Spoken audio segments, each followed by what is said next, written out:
Hello, i-share ko pala sa inyo ang napaka-healthy na recipe ng Japanese hijiki.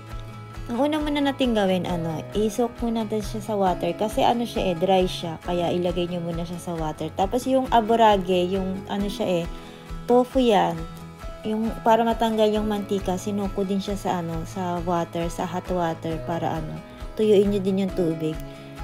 Tapos salad pala yung una natin gagawin. Yung broccoli, paghiwa-hiwalay nyo lang siya.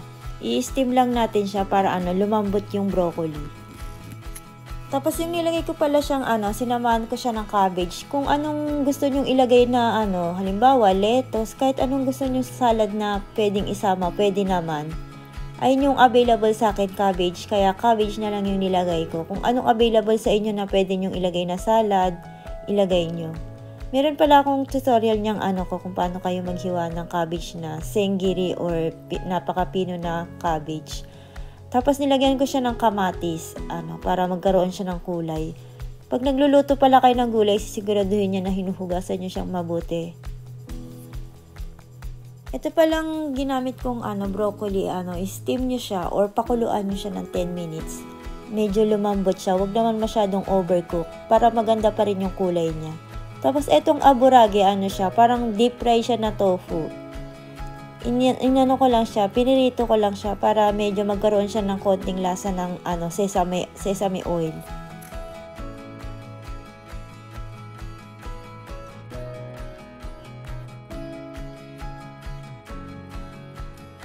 Tapos eto palang hijiki nyo, yan, seaweed yan. Pagkatapos nyo siyang i-soak ng mga 20 to 10 minutes, siya, hugasan nyo, lagyan nyo siya ng lasa or seasoning, mayonnaise lang, soy sauce at saka sugar. Napakadali lang.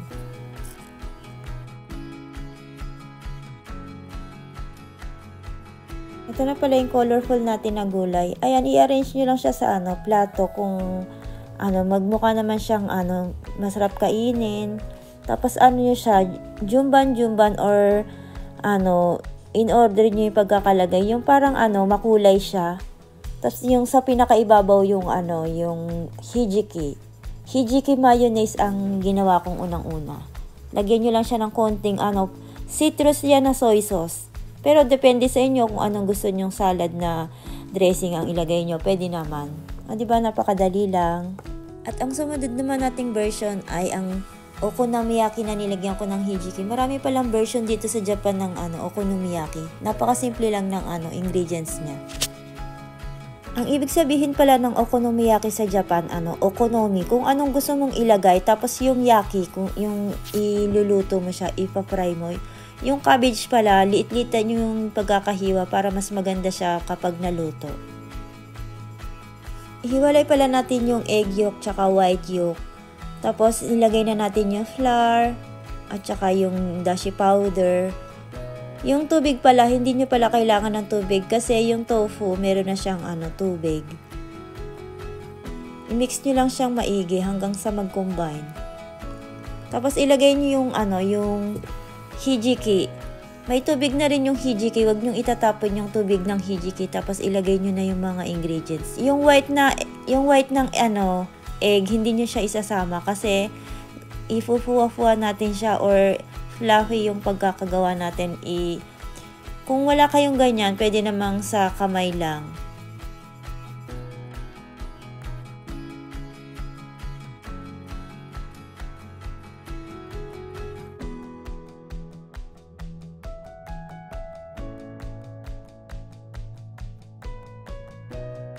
Yung ginamit ko palang maliit lang siya na sandok na parang gumawa lang ako ng maliit na circle. Pero kung kung anong gusto nyong, gaano kalaki yung gusto nyong pagkakagawa, nasa inyo naman. Tapos iprito nyo siya ng 6 minutes, takpan nyo siya, steam, parang steam, sa pinaka-low lang na heat. Lagyan nyo siya ng okonomiyaki sauce at saka ng mayonnaise. Kung gusto mong mag-diet, mag-no rice, pwedeng-pwede itong okonomiyaki kasi marami na siyang gulay sa loob. Nilagyan ko pala siya ng katsuobushi. Yung katsuobushi, palagi nyo siyang makikita sa takoyaki. Ginagamit din siya sa okonomiyaki. Enjoy! At yung sumunod naman natin, side dish tsaka onigiri na hijiki.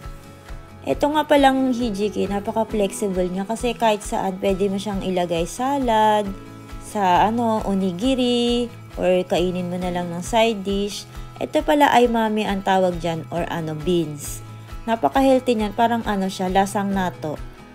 Nilagyan ko lang siya ng ng ninjin or carrot na 1/4 para magkaroon siya ng kulay. Tapos yung aburage din deep fry na tofu, hiwain nyo din siya ng kasing laki ng katulad ng carrot. I-stir fry nyo pala muna yung carrot at saka yung aburage para maglabas siya ng aroma. Tapos isunod natin yung beans. Ito palang hijiki, marami ka din pwedeng ilagay na kung anong gusto mong gulay. At saka hindi siya talaga magko-consume ng maraming oras sa pagluluto. At saka napakadali lang din ng pinaka-ingredients niya. Lagyan nyo siya ng water, soy sauce, mirin, sake. Tapos i-steamer nyo lang siya sa pinaka-low na heat. Kasi kapag malakas yung apoy, mabilis matuyo yung niya, yung pinaka-soup niya or shiro or yung pinakasabaw niya. Kaya low heat lang. Takpan nyo lang hanggang sa maubos ng yung pinaka-sauce niya. Ito palang hijiki, pwede nyo siyang ilagay sa ref ng mga 3 araw. Gamitin nyo sa obento. Or kapag kailangan yung side dish, hinati ko pala siya yung kalahati, itinira ko, tas isinama ko sa kanin, gagawin nating onigiri. Pero pwede nyo naman siyang kainin ng sonomama lang or ganyan na lang, kahit hindi nyo na siya gawing onigiri.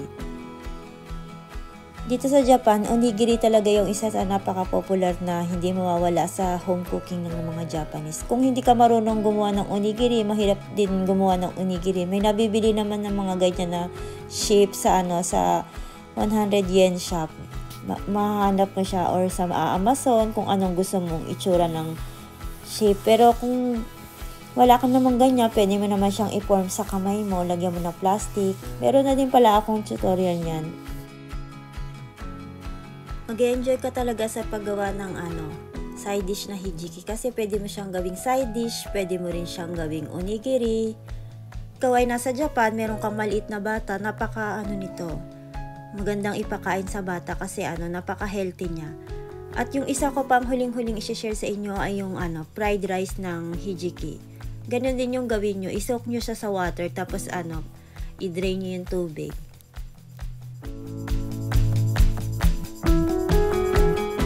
Dito pala sa Japan, napakaraming version ng healthy na fried rice. Yung mga Japanese, yung mga nila, rice nila, marami silang ginagawa para maging healthy. Kumbaga sa atin kapag nag-fried rice kay lang, garlic lang yung nilalagay. Dito sa Japan, iba't ibang klase ng gulay yung nilalagay. Kung gusto mong matuto ng mga iba't ibang klase ng fried rice or healthy na rice, mag-visit ka lang sa mga iba kong video kung gusto mong maging diet or maging healthy. Dito sa Japan, hindi mo kailangang mag-diet kasi marami kang option na pwedeng kainin sa kanila. Kasi yung mga Japanese number 1 sila sa pagiging conscious sa mga kinakain nila. At kapag nagluto ka ng mga Japanese na recipe, magugulat ka na lang na pwede palang gawin yon. Katulad ng ganyan, yung hijiki, pwede palang ilagay siya sa kanin. Nilagyan ko pala siya ng ham para may konting lasa naman. Tapos egg lang tsaka ham yung nilagay natin. Pwede mo namang wag na lang lagyan ng ham. Kung wala kang ham, pwede naman. Lagyan nyo lang siya ng soy sauce. Kung anong available nyo na panipalasa, pwede naman. O diba, napakadali lang. Ano sa mga hijiki recipe ang nagustuhan mo? O yung sa tingin mo kayang-kaya mong lutuin? Kung meron kang suggestion, mag-comment ka lang sa aking comment section box at kung anong nagustuhan mong recipe ko. At kung bago ka pa lang sa akin nanonood, huwag mo akong kalimutan bigyan ng like at subscribe. At para updated ka pa sa mga bago ko pang i-share na video. Matane! Bye!